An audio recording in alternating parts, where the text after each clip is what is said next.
Jésus-Christ a dit « Vous serez mes disciples ». Jésus-Christ n'a jamais dit « Vous serez mes chrétiens ». J'ai vu la vidéo d'un pasteur qui s'est adressé aux fidèles de son église bâtiment en leur posant la question suivante. Comment appelle-t-on un disciple de Jésus-Christ? Les fidèles de l'église bâtiment ont hésité à répondre et finalement le pasteur a lui-même répondu à sa propre question en déclarant ceci. Un disciple de Jésus-Christ s'appelle un chrétien. Eh bien moi, Emmanuel Abété, je dois humblement vous annoncer que c'est faux. Je vais vous prouver bibliquement qu'un disciple de Jésus-Christ s'appelle tout simplement un disciple de Jésus-Christ. Alors déjà, il est intéressant de savoir que le mot « chrétien » n'apparaît que 3 fois dans la Bible. En Actes chapitre 11 verset 26, en Actes chapitre 26 verset 28 et en 1 Pierre chapitre 4 verset 16. En Actes chapitre 11 verset 26, on apprend que ce fut à Antioche que pour la première fois, les disciples furent appelés chrétiens. Donc c'est dans la ville d'Antioche, ville de la Syrie historique, que les disciples de Jésus ont reçu le nom de chrétiens.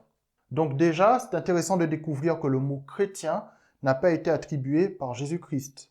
Ce qui fait que le mot chrétien n'est pas un mot sacré. Ça, c'est une première chose. Parmi les 3 occurrences du mot chrétien dans la Bible, je vais vous prendre un passage biblique que je trouve assez intéressant à décrypter. C'est le passage de 1 Pierre chapitre 4 verset 16, où l'apôtre Pierre déclare ceci. « Si quelqu'un souffre comme chrétien, qu'il n'en ait point honte et que plutôt il glorifie Dieu à cause de ce nom. » Donc à cause du nom de chrétien. Alors c'est sûr que quand on tombe sur ce passage biblique, on est tenté de voir le mot chrétien comme un mot sacré. Le problème, c'est qu'on oublie que dans ce passage biblique, ce n'est pas Jésus-Christ qui s'exprime, mais c'est l'apôtre Pierre qui s'exprime. Lorsque l'apôtre Pierre utilise le mot « chrétien », l'apôtre Pierre s'adapte à l'appellation qui a été attribuée aux disciples de Jésus dans la ville d'Antioche, l'appellation de chrétien. Et l'apôtre Pierre, comme l'apôtre Paul et les autres apôtres, ce sont des disciples de Jésus qui se sont adaptés au lieu et au contexte qui se présentait à eux. La meilleure preuve de la propension des apôtres de Jésus à s'adapter au contexte, c'est dans 1 Corinthiens chapitre 9, versets 20 à 22, lorsque l'apôtre Paul déclare qu'avec les Juifs, il était comme Juif, qu'avec ceux qui étaient sous la loi de Moïse, il s'adaptait et se comportait comme un serviteur pour eux, qu'avec ceux qui étaient sans la loi de Dieu, l'apôtre Paul s'adaptait et se comportait comme un serviteur pour eux aussi, et qu'avec ceux qui étaient faibles, l'apôtre Paul s'adaptait et se mettait à leur niveau. L'apôtre Paul s'est adapté à tous ces profils d'individus pour gagner leurs âmes à Christ. Donc vous voyez que les apôtres, les disciples de Jésus-Christ, s'adaptaient aux personnes, aux mœurs, aux lieux et au contexte qui se présentaient à eux. Ainsi, lorsque dans la ville d'Antioche, les disciples de Jésus ont reçu le nom de chrétiens, ils se sont adaptés à cette appellation. Mais est-ce que cette appellation venait de Dieu? Non. Jésus-Christ a dit « Vous serez mes disciples ». Jésus-Christ n'a jamais dit « Vous serez mes chrétiens ». Ce qui me permet de signaler au passage que le mot « chrétien » n'existe pas dans les évangiles. En 1 Pierre chapitre 4 verset 17, l'apôtre Pierre exhorte les uns et les autres à obéir à l'évangile de Dieu. L'évangile de Dieu, c'est l'ensemble des 4 évangiles canoniques que nous connaissons. L'évangile selon l'apôtre Matthieu, l'évangile selon Marc, l'évangile selon Luc et l'évangile selon l'apôtre Jean. Dans ces 4 évangiles canoniques qui constituent l'évangile de Dieu, le mot « chrétien » n'a jamais été prononcé. Ce mot n'existe pas dans l'évangile de Dieu. C'est pourquoi, lorsque l'apôtre Pierre prononce le mot « chrétien », il ne fait que s'adapter à cette appellation que les disciples de Jésus ont reçue à la ville d'Antioche. Ce que dit l'apôtre Pierre n'est pas parole d'évangile. Lorsque l'apôtre Pierre utilise le mot « chrétien », ce n'est pas parole d'évangile. Si l'apôtre Pierre lui-même nous renvoie à l'évangile de Dieu, ce n'est pas pour rien. De la même façon, ce que dit l'apôtre Paul dans la Bible, ce n'est pas non plus parole d'évangile. Et par rapport à ça, permettez-moi de faire une petite digression sur l'apparence physique et vestimentaire d'un serviteur ou d'une servante de Dieu. Il y a quelque temps, on m'a demandé si je suis d'accord avec le fait qu'une servante de Dieu porte des perruques, des bijoux, se mette du maquillage, et surtout, est-ce que je suis d'accord avec le fait qu'une femme qui fait la prière soit obligé d'avoir la tête couverte et qu'un homme ne doive surtout pas avoir de longs cheveux, etc. Est-ce que je suis d'accord avec tout ça? Alors c'est une question qui peut mettre mal à l'aise, parce que dans un souci de conformisme religieux, on peut être tenté d'adopter une position légaliste.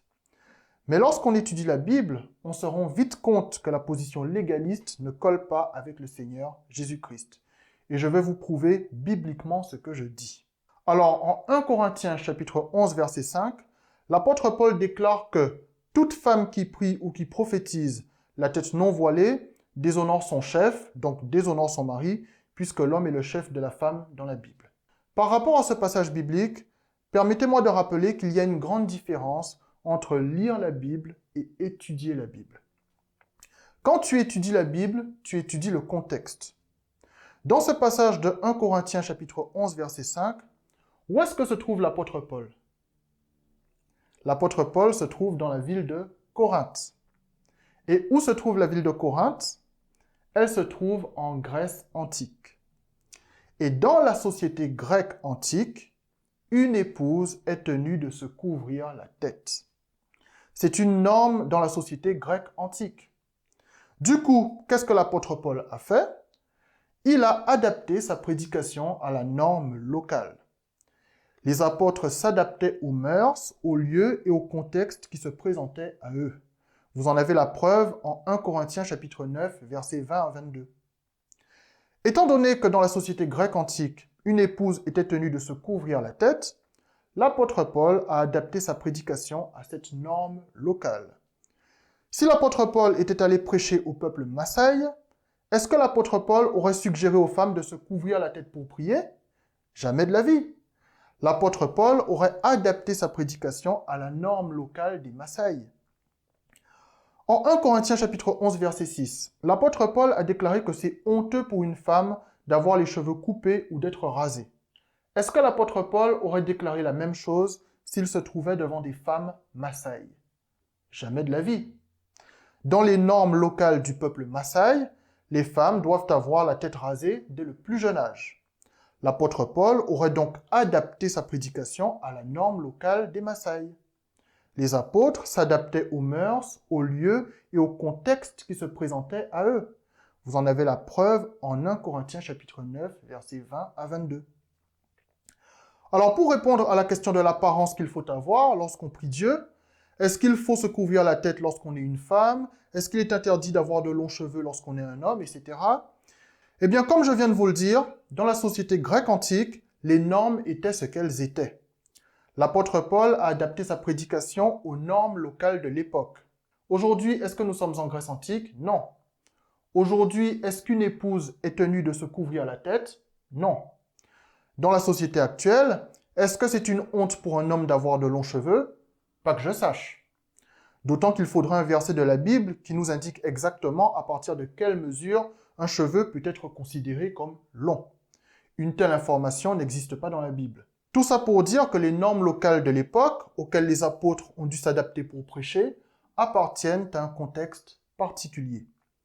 Nous vivons à une autre époque. Notre société a d'autres normes. Nous sommes tenus de nous y adapter comme l'ont fait les apôtres à leur époque. Alors maintenant, si une servante de Dieu me dit que lorsqu'elle prie, elle ressent dans son fort intérieur que le fait de se couvrir la tête, c'est une marque de respect pour Dieu, et qu'elle le ressent vraiment comme ça, je l'invite à continuer à le faire. Mon but n'est pas de changer les habitudes de qui que ce soit. Je veux juste vous rappeler que la Bible n'est pas un bouquin juridique de plus de 800 pages qu'il faut appliquer à la lettre. Dans la Bible, il y a des contextes particuliers auxquels les serviteurs de Dieu ont dû s'adapter. Des normes qui ne sont plus d'actualité aujourd'hui. Le plus important dans la Bible, ce sont les enseignements de Jésus-Christ qui sont contenus dans les 4 évangiles canoniques. L'évangile selon l'apôtre Matthieu, l'évangile selon Marc, l'évangile selon Luc et l'évangile selon l'apôtre Jean. Ces 4 évangiles canoniques constituent l'évangile de Dieu. Tous les livres de la Bible qui suivent ou qui précèdent l'évangile de Dieu ne sont pas paroles d'évangile. D'ailleurs, l'apôtre Pierre lui-même nous renvoie à l'évangile de Dieu. Et c'est pour ça que je vous ai dit dans une vidéo précédente que si vous avez un doute sur ce qu'un disciple de Jésus-Christ a dit dans la Bible, ou un doute sur ce qu'un serviteur de Dieu a dit dans la Bible, ayez le réflexe d'aller voir ce que le Seigneur Jésus-Christ lui-même a dit, puisque le Seigneur Jésus-Christ est parfait. Les serviteurs de Dieu dans la Bible, les prophètes, les disciples, les apôtres, qui eux sont des êtres humains imparfaits, ont dû adapter leur prédication aux normes sociales de l'époque, aux mœurs, aux lieux et au contexte qui se présentaient à eux. C'est pour ça que certains enseignements des apôtres peuvent vous surprendre aujourd'hui, puisque les normes de l'époque auxquelles se sont adaptés les apôtres n'étaient pas les mêmes qu'aujourd'hui. Donc je répète, quand vous avez un doute sur un passage biblique, ayez le réflexe d'aller voir ce que le Seigneur Jésus-Christ a dit. Vous trouverez les enseignements de Jésus-Christ dans les 4 évangiles canoniques que je vous ai déjà cités. Et n'oubliez pas, il y a une grande différence entre lire la Bible et étudier la Bible. Ces temps-ci, je vois de plus en plus de personnes qui disent que Jésus-Christ n'est pas une religion, mais une relation. Je suis d'accord avec ça, mais j'estime qu'il faut aller au bout de la logique. Si tu dis que Jésus-Christ n'est pas une religion, pourquoi tu dis que tu es chrétien? Il faut aller au bout de la logique. Si Jésus-Christ n'est pas une religion, mais une relation, tu es censé être disciple de Jésus-Christ et pas chrétien. Jésus-Christ a dit lui-même, « Vous serez mes disciples ». Jésus-Christ n'a jamais dit, « Vous serez mes chrétiens ». Le mot « chrétien » vient des hommes, mais le mot « disciple » est utilisé par Dieu. Le mot « chrétien » vient des hommes, mais le mot « disciple » est utilisé par Dieu. Je le répète une troisième fois, le mot « chrétien » vient des hommes, mais le mot « disciple » est utilisé par Dieu. Et quand on a la mauvaise idée de privilégier des mots qui viennent des hommes, comme le mot « chrétien » qui vient de la ville d'Antioche, le diable n'hésite pas à utiliser cette faille contre nous. On le paye très cher. Notre punition est déjà d'ordre sémantique. Pour preuve, c'est avec le mot « chrétien » qu'on peut fabriquer l'expression « chrétien non pratiquant ». Si on s'appelait disciple de Jésus-Christ, ce problème ne se poserait pas. Notre punition sémantique va encore plus loin. C'est avec le mot « chrétien » que des nationalistes et des suprémacistes raciaux peuvent s'enorgueillir d'appartenir à une espèce de civilisation chrétienne, alors que le Seigneur Jésus-Christ n'a jamais demandé à ce qu'on conceptualise une civilisation en utilisant son nom. Si on s'appelait disciple de Jésus-Christ, ce problème ne se poserait pas. Et notre punition va encore plus loin. Les pasteurs hypnotiseurs collecteurs de dîmes qui transmettent des démons et qui soi-disant les retirent en faisant passer leur tour de magie pour des délivrances, les curés pédophiles, les prêtres qui giflent des bébés, se sentent parfaitement chrétiens.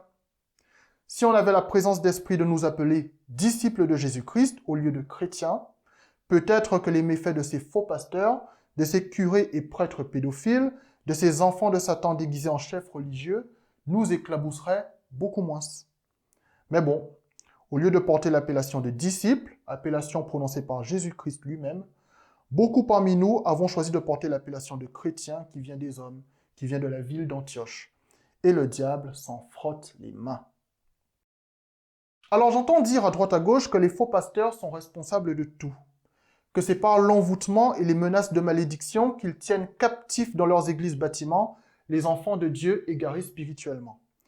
Eh bien, permettez-moi de vous dire que la réalité est bien pire.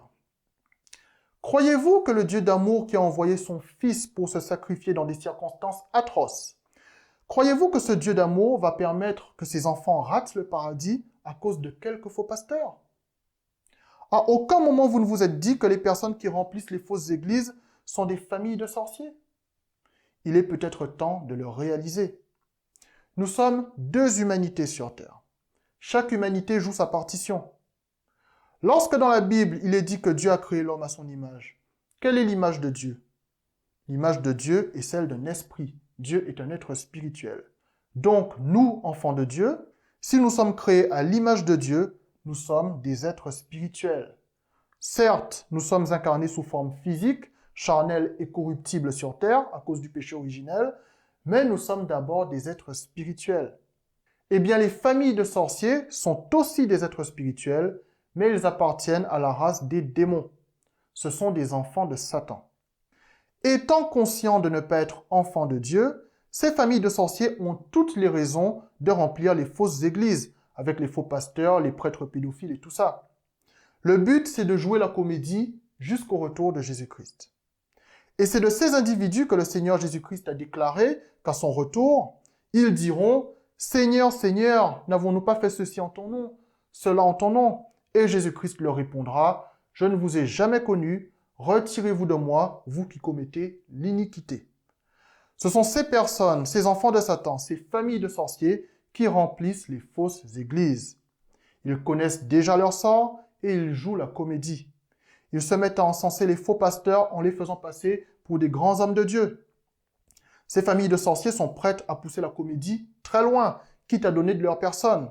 Beaucoup d'individus parmi ces familles de sorciers, enfants comme adultes, font semblant d'avoir été malades ou d'avoir été possédés et font semblant d'avoir été guéris ou délivrés par des faux pasteurs. Le but, c'est de tromper les enfants de Dieu. Mais nous, en tant qu'enfants de Dieu, pour ne pas nous faire avoir, il y a une chose que nous sommes censés savoir. Vous avez le Seigneur Jésus-Christ et vous avez les disciples de Jésus-Christ qui ont expulsé des démons, qui ont guéri des malades. Est-ce qu'après avoir expulsé des démons et guéri des malades, vous avez un exemple dans la Bible où le Seigneur Jésus-Christ ou bien ses disciples disent à la personne qui a été guérie « Maintenant que je t'ai guéri, va à l'église tous les dimanches. Va à tel bâtiment tous les dimanches.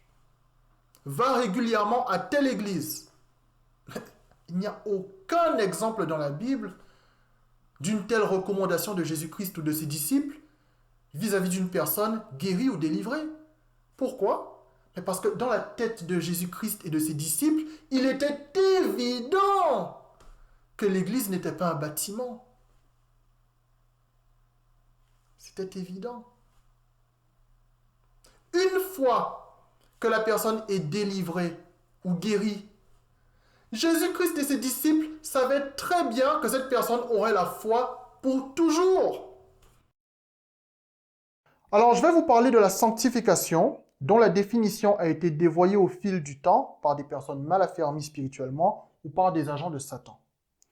Alors déjà, la sanctification, comme son nom l'indique, c'est le processus par lequel on devient saint. Ce n'est pas le fait de se détourner du péché qui nous fait devenir saint.